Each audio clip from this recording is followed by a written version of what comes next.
नहमदुहु व नुसल्ली अला रसूलिहिल करीम अम्मा बाद फ़ाऊज़ु बिल्लाहि मिनश शैतानिर रजीम बिस्मिल्लाहिर रहमानिर रहीम। अस्सलामु अलैकुम डियर व्यूअर्स, शरई अहकामात के आपके फेवरेट चैनल फतवा ऑनलाइन से मैं हूँ शब्बीर अहमद। हमारा आज का टॉपिक है इंस्टॉलमेंट पर सेल और परचेज करने का शरई तरीका। ये एक सवाल है जो कि हमसे एक भाई ने पूछा है। वो कहते हैं कि एक इलेक्ट्रॉनिक की बहुत बड़ी चेन जो कि पाकिस्तान में इंस्टॉलमेंट पर इलेक्ट्रॉनिक अशिया बेचती है, जैसा कि फ्रिज, एसी, टीवी वगैरह, अगर एक चीज़ 10,000 रुपये की हो तो ये 30% इसके ऊपर एक्स्ट्रा चार्ज करते हैं और उस चीज़ को फिर महंगा करके बेचते हैं।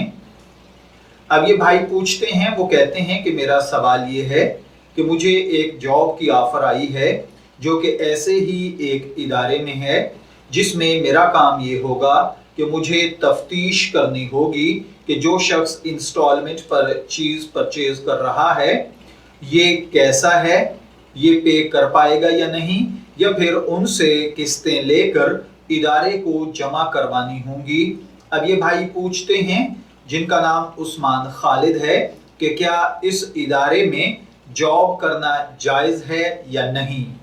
तो देखिए भाइयों और बहनों, अगर ये इदारा फ्रिज, एसी वगैरह ख़रीद कर पहले अपने कब्ज़े में कर लेता हो और फिर अपना मुतय्यन नफ़ा 20% या 30% उसमें ऐड करके आगे फिर उसको इंस्टॉलमेंट पर सेल करता हो और किसी भी इंस्टॉलमेंट की बरवक्त अदायगी ना करने की सूरत में उससे कोई इजाफी चार्जेस वसूल ना किए जाते हों, और इसके साथ साथ किस्तों की टोटल तादाद यानी 20, 25, 18 जितनी भी इंस्टॉलमेंट होगी ये पहले से अगर कस्टमर के साथ डील कर ली जाती हों, और कितनी किस्त होगी ये भी अगर उसी वक्त तय कर लिया जाता हो और वो चीज़ उसी वक्त यानी फर्स्ट इंस्टॉलमेंट के बाद उस आदमी के हवाले कर दी जाती हो, तो ये कारोबार और ये तरीक़ाकार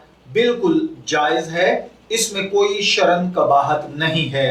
अगर ऐसा बिजनेस है तो आप इसके अंदर बिला कराहत जॉब कर सकते हैं, इसमें आपके लिए कोई मसला और परेशानी नहीं है। मैं दुआ गो हूँ कि अल्लाह ताला हमें इन बातों को समझकर इनके मुताबिक अमल करने की तौफीक अता फरमाए। शब्बीर अहमद को इजाज़त दीजिए, फिर हाजिर होंगे किसी नए टॉपिक के साथ। तब तक के लिए अल्लाह हाफिज़।